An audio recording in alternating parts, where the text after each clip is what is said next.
The Clippers, they are on the rise, Tom. They're coming right now. They've won 11 of their last 13 games. They're a half game back from the Memphis Grizzlies for the 10 spot in the play-in. They're 4.5 back from the Warriors for the 8 seed. And that within the play-in would mean having to win one game to get into the playoffs. And a lot of the reasons for the improvement is Kawhi Leonard. He's just been absolutely sensational, averaging 32.7 points per game since December 20th, 6.9 boards, 3.8 assists, true shooting percentage of 66.6. He's been a defensive playmaker. They're putting him off ball, and he's just wreaking havoc in the passing lanes, 2.6 steals per game, ton of deflections. He's everywhere. Kawhi Leonard has been 50, 40, 90 over this stretch.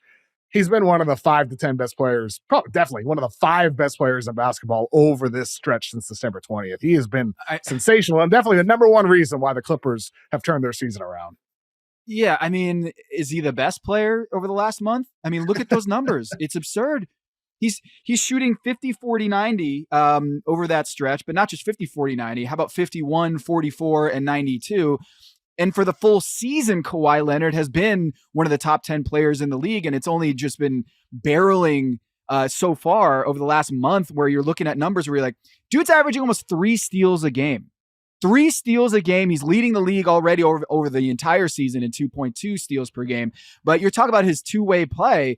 I think with Jokic going down, you can make a strong case that Kawhi Leonard has been the best player in the NBA over the last month, considering what he's done on both ends of the floor, considering the injuries that the Clippers have had. He's been carrying them. And what you're seeing from them, because, I mean, James Harden has not been lighting it up over this streak. I think he's shooting under 40% from the field since December 20th. So it's not him. This is all Kawhi Leonard. And what a story this is with aspiration and Steve Ballmer and the cap circumvention scandal that happened before the season. Now we're sitting here wondering what Adam Silver's punishment is going to be for Kawhi Leonard and that whole aspiration no-show job. And he might be the best basketball player in the league. Like when this scandal dropped, we were like, yeah, but it's Kawhi Leonard. How much is he going to play? No, right now, Kawhi Leonard could be the best basketball player in the NBA. And with the record of the last 13 games at 11-2, and the fact that, look, the turnovers are way down because Kawhi is as solid as it comes. And I think when you look at the age of this team, if you were turning the ball over, the Clippers, when they were turning the ball over recklessly in the beginning stage of the season, it was easy 2 or 3 points the other way. Right now, when they're as sure-handed as any team in the league with James Harden and Kawhi Leonard just being super rock solid, it's not a sexy storyline. But for the Clippers, the fact that they've been top 3 in turnover percentage, like not turning the ball over, they've been elite at limiting turnovers. That's so good for this old team because you can't defend in the open court when your average player is 35 years old. And so that's why the turnovers were death for them in the first month of the season. And once they tightened that up, Kev, and Kawhi Leonard started taking off, the defense suddenly looks better. You know why? Because they're defending the ball out of the basket, right? They're having a set defense rather than having to go in transition. And James Harden's not having that. Kawhi's not having that. But when you have a set Clippers defense, that can be an elite defense. And that's why I think they're having such a great, last 15 games here is because they haven't been turning the ball over. They're taking care of the rock. Kawhi Leonard's making the leap. But most importantly, that defense doesn't have to defend in the open court. They can play against a set offense. I mean, that's a big part of it. I mean, earlier in the year, I ripped apart Brook Lopez. He looked terrible. He's been really, really good in recent weeks. John Collins is shooting the hell out of it. I think he's making over half of his three-pointers still. Zubats was out, and they seem to be better without him for a while. He's back, and he looks solid. Still not quite himself what he was last year. But ultimately, I think everything you said, Tom, it relates to just how the Clippers are playing big. They're playing very big out on the floor with their lineups, and that involves Yannick Conan Niedenhauser, their rookie center. They took him with the last pick in the first round, and he's been so good.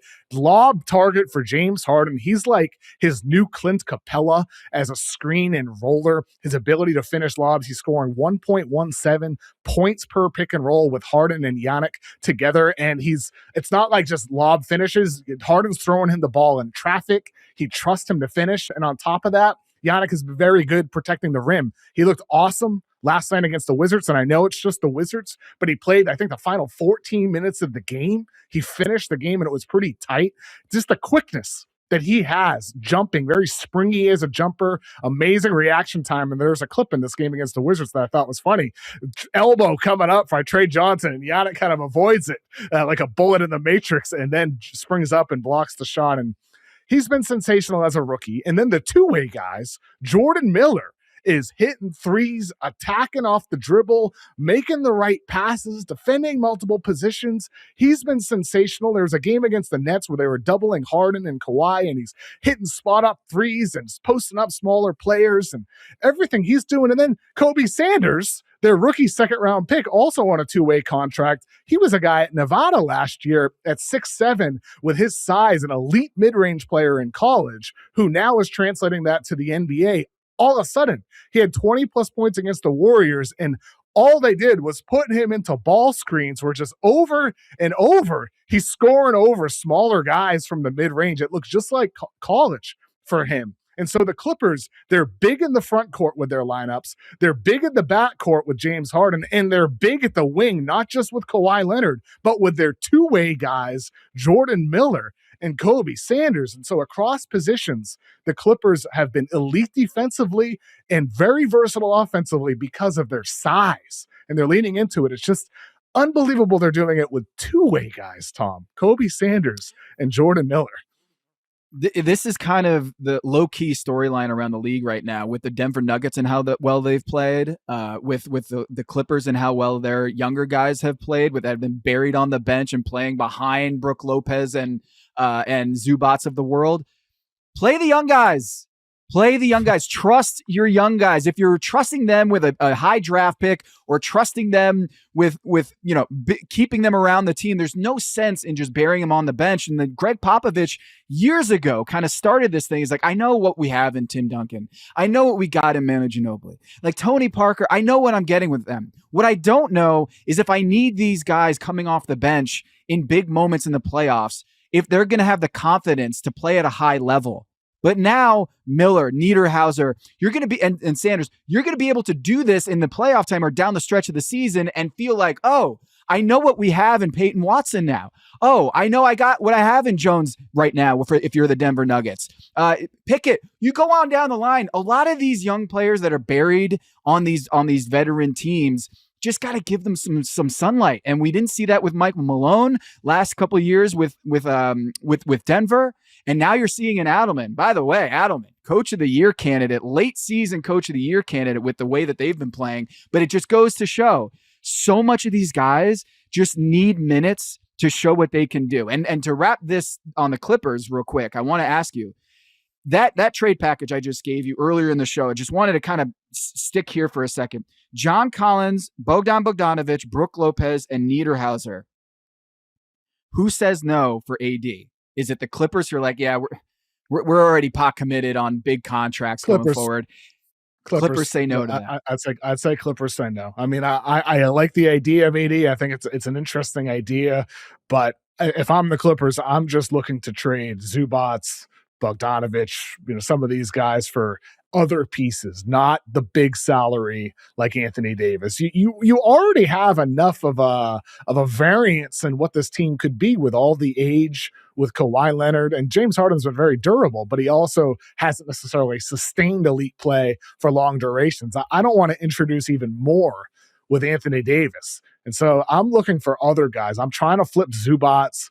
I'm looking around for some of these guys. I mean, Derek Jones Jr. is very important, but he looks a lot less important when you see what Jordan Miller and Kobe Sanders are doing with their opportunities. And so I'm looking in those salaries in the $10 to $20 million range, and either individually or trying to package those together if I'm the Clippers with my future picks, because they have an opportunity here, Tom. I mean, what a story for them. They start the year. It looks like the Thunder are going to get the number one pick in the draft. Now the Clippers are knocking on the door of the play-in. I think they can definitely catch the Warriors 4.5 back, and they 100% are going to catch the Grizzlies